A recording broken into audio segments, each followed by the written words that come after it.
announcing today for the first time. But we've been taking out millions of barrels of oil. Millions of barrels. Every night we took out oil. But now I'm going to tell you because they just figured it out.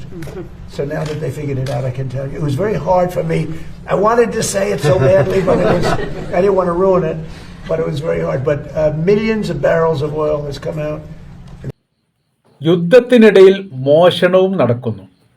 അതും American president Donald ട്രംപാണ് ഈ കള്ളനെന്ന് അയാൾ തന്നെ സ്ഥിരീകരിക്കുകയും ചെയ്തു. കഴിഞ്ഞ ദിവസം പത്രക്കാരുടെ ചോദ്യത്തിന് മറുപടി പറഞ്ഞ ആ വീഡിയോ ആണ് നമ്മളിപ്പോൾ കണ്ടത്. തങ്ങൾ രാത്രി കാലങ്ങളിൽ ദശലക്ഷക്കണക്കിന് ബാരൽ എണ്ണ ഇരുട്ടിൻ്റെ മറവിൽ ഹോർമുസ് കടലിൽ നിന്നും ബന്ധപ്പെട്ട മേഖലയിൽ നിന്നും ഇറാൻ്റേത് അടിച്ചു കൊണ്ടുപോകുന്നു എന്നാണ് പറഞ്ഞത്. സാധാരണഗതിയിൽ യുദ്ധവുമായിട്ട് ബന്ധപ്പെട്ട് ക്രൂരമായിരിക്കുന്ന പ്രവൃത്തികൾ സൈനികർ ചെയ്തു, വെടിവെച്ചു, നശിപ്പിച്ചു, പല രീതിയിലുള്ള സംഭവങ്ങളും കേൾക്കാറുണ്ട്. സ്ത്രീകളുമായിട്ട് ബന്ധപ്പെട്ട് ബലാത്കാരം ചെയ്തു, അങ്ങനെയും കേൾക്കാറുണ്ട്. പക്ഷെ മോഷണം നടത്തി എന്നുള്ളത് ഇതാദ്യമായിട്ടാണ്. അപ്പോൾ യഥാർത്ഥത്തിൽ എണ്ണക്കള്ളനായി ട്രംപ് മാറിയിരിക്കുന്നു എന്നുള്ളത് നാണക്കേടുണ്ടാക്കുന്ന കാര്യമാണ്. മറ്റ് രാജ്യത്തിൻ്റെ അകത്ത് കയറിയിട്ട് അവരുടെ സമ്പത്ത് കൊള്ളയടിച്ച് വിൽപ്പന നടത്തി പണമുണ്ടാക്കുന്ന പ്രവൃത്തിയാണ് ഇപ്പോൾ ഡൊണാൾഡ് ട്രംപ് ചെയ്യുന്നത് എന്ന് മൂപ്പേ തന്നെയാണ് പറയുന്നത്, വേറെ പുറമുള്ള ആൾ പറഞ്ഞൊന്നുമല്ല.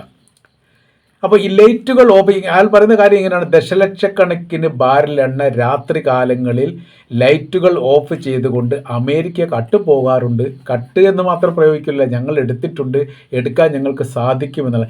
എടുത്തിട്ടുണ്ടെങ്കിൽ പിന്നെ വിൽപ്പന നടത്തുകയും ചെയ്യും. വിൽപ്പന നടത്തിയാൽ പിന്നെ പണം കിട്ടുകയും ചെയ്യും. അപ്പം മോശം തന്നെ പറഞ്ഞാൽ മതി. യഥാർത്ഥത്തിൽ ഇപ്പോൾ ഇറാൻ്റെ പെട്രോളിയത്തിൻ്റെ പണം കൊണ്ടാണ് അമേരിക്ക നിലനിൽക്കുന്നത് എന്ന് പോലും പറയാൻ വേണ്ടി സാധിക്കും. അമേരിക്കയുടെ ഊർജ്ജ സെക്രട്ടറി ക്രിസ് റൈറ്റ് ഈ വിഷയവുമായിട്ട് ബന്ധപ്പെട്ട് എവിടെയും തൊടാത്ത രീതിയിലാണ് പറഞ്ഞത്. അഥവാ ഉണ്ട് എന്ന് മൗന സമ്മതം നൽകുന്ന തരത്തിലാണ്. അങ്ങനെ അത്തരം സംഭവങ്ങളൊക്കെ നടന്നിട്ടുണ്ട്. കടലിടുക്കിലൂടെ കപ്പലുകൾക്ക് സുരക്ഷ നൽകിയതാണെന്നും മോഷ്ടിച്ച് തനിക്കറിയില്ല എന്നും അദ്ദേഹം ഒഴിഞ്ഞു മാറുകയാണ് ചെയ്തത്.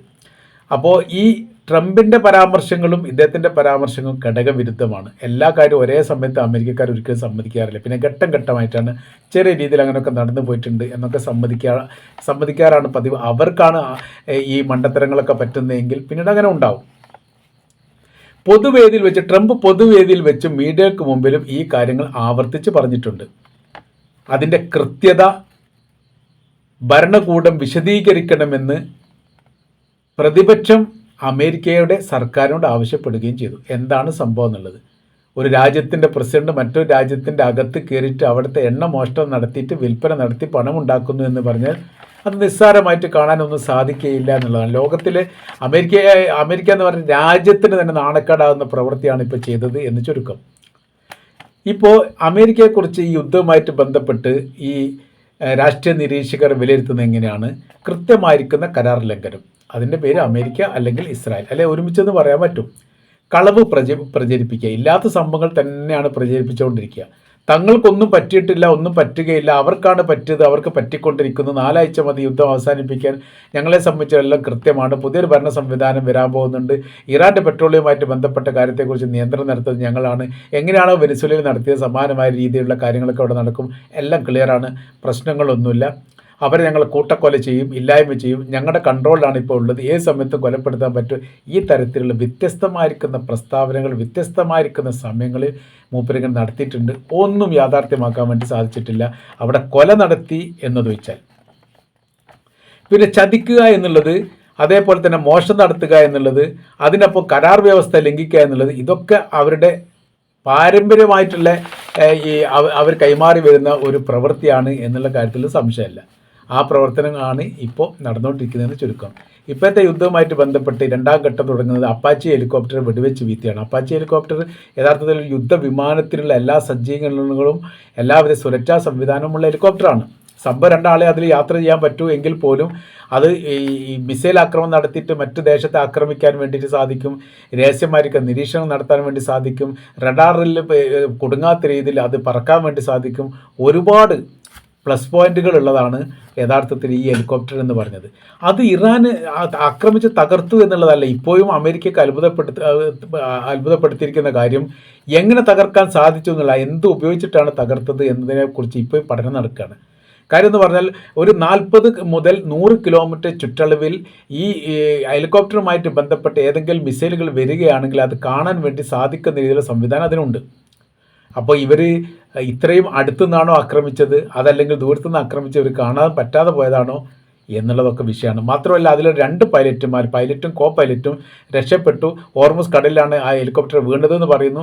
അതിൻ്റെ ആ ഹെലികോപ്റ്ററുമായിട്ട് ബന്ധപ്പെട്ട കാര്യങ്ങൾ കണ്ടുപിടിക്കാനുള്ള അതിന് തിരിച്ചു കൊണ്ടുപോകാനുള്ള ശ്രമങ്ങൾ നടത്തിയിട്ടുണ്ട്. അല്ലെങ്കിൽ അതിൻ്റെ സാങ്കേതിക വിദ്യകളൊക്കെ ഇറാൻ ചോർത്തി കഴിഞ്ഞാൽ പിന്നീട് ഈ അപ്പാച്ചി എന്ന് പറഞ്ഞാൽ ഇറാൻ്റെ പേരിലാണ് പിന്നീട് അറിയപ്പെടുക. അത്രയ്ക്ക് വലിയ സാങ്കേതികപരമായിരിക്കുന്ന സംവിധാന കാര്യങ്ങളൊക്കെ ഡെവലപ്പ് ചെയ്യാൻ വേണ്ടിയിട്ട് ഇറാൻ സാധിക്കും എന്നുള്ളത് അവർക്ക് അറിയാവുന്നതാണ്.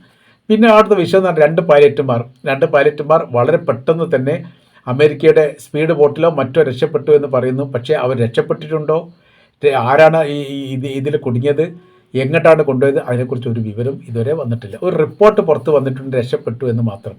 സുരക്ഷയുമായിട്ട് ബന്ധപ്പെട്ട കാര്യത്തിനാണ് പേര് പറയാത്തത് എന്നാണ് അവർ പറയുന്നത്. സുരക്ഷയുമായിട്ട് ബന്ധപ്പെട്ട ഇനി പേര് പറഞ്ഞാൽ കുഴപ്പമില്ല, അവർ നിലവിൽ അമേരിക്കയിൽ എത്തിയിട്ടുണ്ടാവുമല്ലോ, പിന്നെ പേര് പറയാമല്ലോ. അത് പറയാത്തതിൽ കുറേ ദൂരതകളുണ്ട് എന്ന് പറയുന്നു. 20 മേഖലയിൽ ഇറാൻ നേരെ ആക്രമിച്ചതിന് 21 മേഖലയിൽ ഇറാൻ തിരിച്ചടിച്ചു എന്ന് പറയുന്ന സമയത്ത് ഇത് വല്ലാത്ത രീതിയിൽ അമേരിക്കയെ സംബന്ധിച്ചിടത്തോളം അവർക്ക് പ്രയാസമുണ്ടാക്കിയിരിക്കുന്ന കാര്യമാണ്. ഇറാൻ്റെ സൈനിക മേഖല തകർക്കാൻ സാധിക്കാത്തതാണെന്ന് അമേരിക്കയ്ക്ക് ബോധ്യപ്പെട്ടതായിരിക്കുന്ന ഒരു വിവരം ഇപ്പോൾ സൈനിക കമാൻഡറിൽപ്പെട്ട ഒരാൾ പറഞ്ഞത് വലിയ വിവാദമായിട്ടുണ്ട്. നമ്മൾ ഉദ്ദേശിക്കുന്ന തരത്തിലോ രീതിയിലോ അല്ല, 2 തരത്തിലുള്ള യുദ്ധം ഇറാൻ നടത്തുന്നുണ്ട് എന്നുള്ളതാണ്. അതാണ് അവർക്ക് ഏറ്റവും വലിയ വിഷയം വരുന്നത്. ഒന്ന്, സൈന്യം തമ്മിൽ ഏറ്റുമുട്ടുന്ന തരത്തിൽ. രണ്ടാമത്തത് ഒളിഞ്ഞിരിക്കുന്ന യുദ്ധം. ആ യുദ്ധം എന്ന് പറഞ്ഞാൽ അത് വല്ലാത്ത പ്രയാസമുള്ള യുദ്ധമാണ്. സൈനികരെ കാണില്ല, പക്ഷേ ആക്രമണം നടന്നുകൊണ്ടേയിരിക്കും. ഒളിപ്പോർ യുദ്ധം എന്നാണ് നമ്മുടെ അതിൻ്റെ മലയാള പരിഭാഷയിലൊക്കെ പറയാൻ വേണ്ടി പറ്റുക. ഒളിപ്പോർ യുദ്ധം എന്ന് പറഞ്ഞാൽ ഒളിഞ്ഞു ഇരിക്കുന്ന യുദ്ധമാണ്.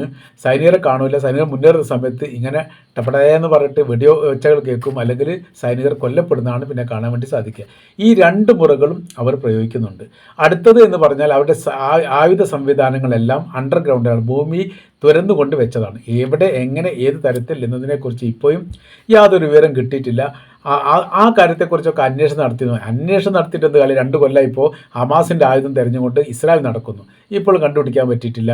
അവരുടെ തുരങ്കങ്ങൾ കുറേ നശിപ്പിച്ചു എന്ന് പറയുന്നു. അവിടെ ഡ്യൂപ്ലിക്കേറ്റ് തുരങ്കവും ഒറിജിനൽ തുരങ്കവും ഉണ്ട്. ഡ്യൂപ്ലിക്കേറ്റ് ഏതെന്ന് ഒറിജിനൽ ഏതെന്ന് ഇപ്പോഴും മനസ്സിലായിട്ടില്ല.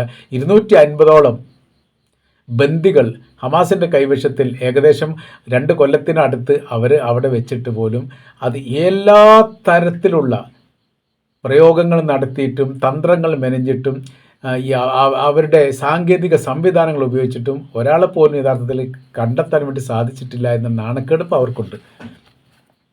അപ്പോൾ നമ്മൾ പറഞ്ഞു വരുന്ന വിഷയം, ഇവരിപ്പോൾ ചെയ്യുന്ന പ്രവൃത്തി എന്ന് പറഞ്ഞാൽ ഏതെങ്കിലും ഒരു കപ്പലിനെ ഹോർമുസ് കടൽ വഴി കടത്തിവിടാനുള്ള ശ്രമങ്ങൾ നടത്തുന്ന സമയത്ത് അത് കരുതിക്കൂട്ടി തന്നെ നടത്തുകയാണ് ചെയ്യുക. അത് യൂറോപ്യൻ കപ്പലാണ് കൂടുതൽ വരിക, അല്ലെങ്കിൽ കപ്പൽ കമ്പനിയുടെ മാനേജർമാരായിട്ടോ ഓട്ടോമേഴ്സറൊക്കെ ആയിട്ട് സംസാരിച്ചിട്ട് വരുന്ന സമയത്ത് സ്വാഭാവികമായ രീതിയിൽ ഇറാൻ്റെ അതിർത്തിയിൽ എത്തുന്ന സമയത്ത് ഇറാൻ വെടിവെക്കും, അല്ലെങ്കിൽ മിസൈൽ പായിക്കുന്ന സമയത്ത് ഈ കപ്പൽ എന്താവും, മുന്നോട്ടും പിറകോട്ടും നീങ്ങാൻ പറ്റാത്ത രീതിയിൽ അതിൻ്റെ പ്രൊപ്പല്ലർക്കോ എന്തെങ്കിലും എഞ്ചിനൊക്കെ തകരാറ് സംഭവിച്ചാൽ അവിടെ സ്റ്റില്ലായിട്ട് നിൽക്കും. ഈ ഒരു സമയം നോക്കിയിട്ട് അവർ ഏതോ തരത്തിൽ മോശം നടത്തുന്നുണ്ട് എന്നാണ് പറയുന്നത്. ഏത് തരത്തിലാണ് എന്നതിനെക്കുറിച്ചുള്ള വിവരങ്ങൾ ഒന്നും പുറത്തു വന്നിട്ടില്ല. കാരണം അവർ പറയുന്ന കാര്യം നോക്കുന്ന സമയത്ത് ദശലക്ഷക്കണക്കിന് ബാരൽ എണ്ണ എന്ന് പറയുന്ന സമയത്ത് അത് കൂടുതലാണ് ഇപ്പോൾ ഉദ്ദേശിച്ചത് ഇറാൻ ശേഖരിച്ചു കൊണ്ട് സൂക്ഷിക്കപ്പെട്ട മേഖലയിൽ നിന്ന് മോഷണം നടത്തുകയാണ് എന്നാണ് വിലയിരുത്തുന്നത്. അങ്ങനെയാണെങ്കിൽ ഏത് ഏരിയയിലാണ് അതിനി അവിടുത്തെ ദ്വീപ് പോലെയുള്ള മേഖലയിലേക്ക് സൂക്ഷിക്കപ്പെട്ടെടുത്തുന്നതാണോ എന്നതിനെക്കുറിച്ചുള്ള വിവരങ്ങളൊന്നും പുറത്തു വന്നിട്ടില്ല. അപ്പോൾ ഈ ഒരു പരിപാടിയും കൂടി നടത്തിയിട്ടുണ്ട് എന്ന് അമേരിക്കയുടെ പ്രസിഡന്റിനെ സംബന്ധിച്ചതോടുകൂടി ആകെ നാണക്കേടിലാണ് ഇപ്പോൾ യഥാർത്ഥത്തിൽ അമേരിക്ക സൈനികരും മാത്രമല്ല വ്യത്യസ്തമായിരിക്കുന്ന ലോകരാജ്യങ്ങളിൽ അമേരിക്കയുടെ പൗരന്മാരുടെ സ്ഥിതി വളരെ ദയനീയമാണ്. നിങ്ങൾ കട്ട് തിന്നുകയാണോ എന്ന് പോലും നമ്മുടെ നാടൻ ഭാഷയിൽ ചോദിക്കുന്ന തരത്തിലേക്ക് കാര്യങ്ങൾ പോകുന്നു. അന്താരാഷ്ട്ര മോഷ്ടാവായിട്ട് ഇപ്പോൾ ഡൊണാൾഡ് ട്രംപിനെ വിലയിരുത്തുന്ന സ്ഥിതിയാണ് നിലവിലെ സാഹചര്യത്തിൽ കാണാൻ വേണ്ടി സാധിക്കുന്നത്.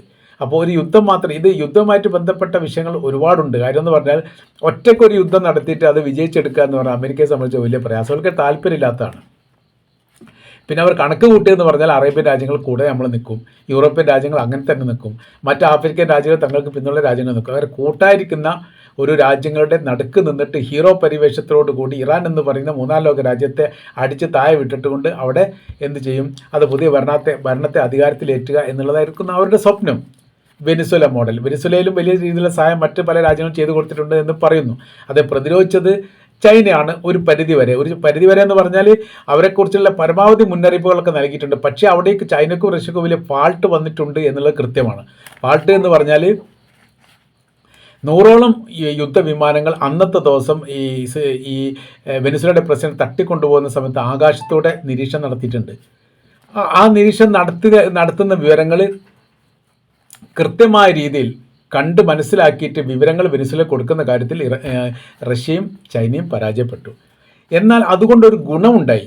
ആ ഒരു സംഭവം നടന്നുകൊണ്ടുള്ളൊരു ഗുണം എന്ന് പറഞ്ഞാൽ അത് ഇറാന് കിട്ടിയ ഗുണമാണ്. അത്തരമൊരു സംഭവങ്ങൾ നടന്നതുകൊണ്ട് ഇറാൻ്റെ കാര്യത്തിൽ സൂക്ഷ്മതയോട് കൂടിയുള്ള ഇടപെടലുകളാണ് ചൈനയും റഷ്യയും നടത്തിയത്.